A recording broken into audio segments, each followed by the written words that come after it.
kadwa ni Princess tupat atawen nga inunaan nga anak na.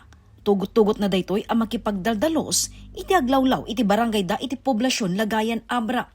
Agtagibalay ken isuna ti agaywan ti anak da. Idinto a temporaryo a construction worker ti asawa na. Maysa ni Princess kadagiti nasurok siyam agasot a napila a benepisyaryo ti tupad program iti dole iti sidong ti Provincial Government of Abra nga accredited co-partner ti ahensya. Lalo na kasi nga pa nagtutudo ma'am, nagrigatag sample ti kwa, kanon, pati ti kwa, naldaw-aldaw nga sidsida. Tilat kwa ko minudad, dumamon ko, dagay kwa ti saluyot. So lang pa ti, dung baglakid dito ko. Dati pala construction, medyo halanganan di kwa naman. Manulang ti kasjay, nagbayad kang ti motor, kuryente at lalo na ko nagpangato ti pati kuryente ta ma'am.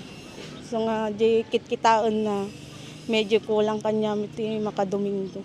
Ti agay nga dadalos ka. Aman ma'am lalo no kasi nga kagaraw na Taiwan mo ta damot pa ti autism na. Karkarigata mo.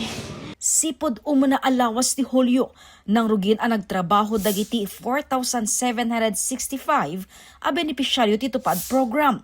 Manipod innem nga ili ti probinsya a karaman iti 4th class municipalities. Pakairamanan ti Buklok, Dagyuman, Lapas, Lagayan, Langiden ken Salapadan.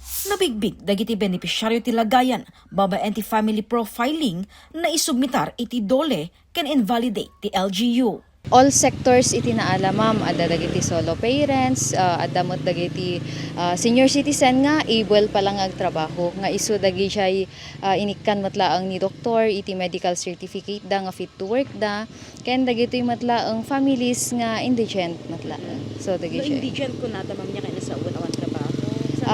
Daan damot laeng iti source of income nga mahaan nga kas kadagiti dadumang adda iti gobyerno nga adda ti permanent nga urayen da nga income da monthly.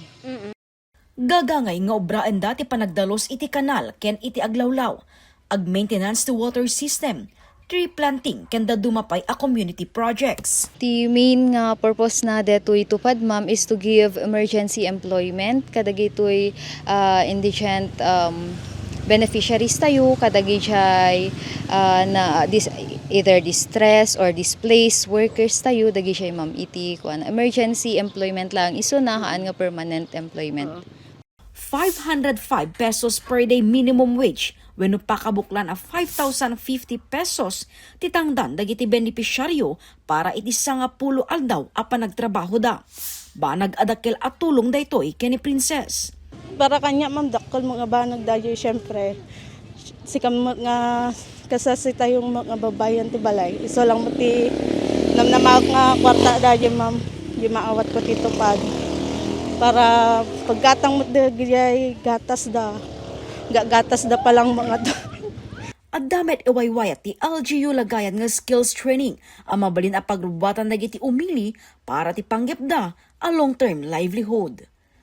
Jessica Boreta, Balitang Solid North.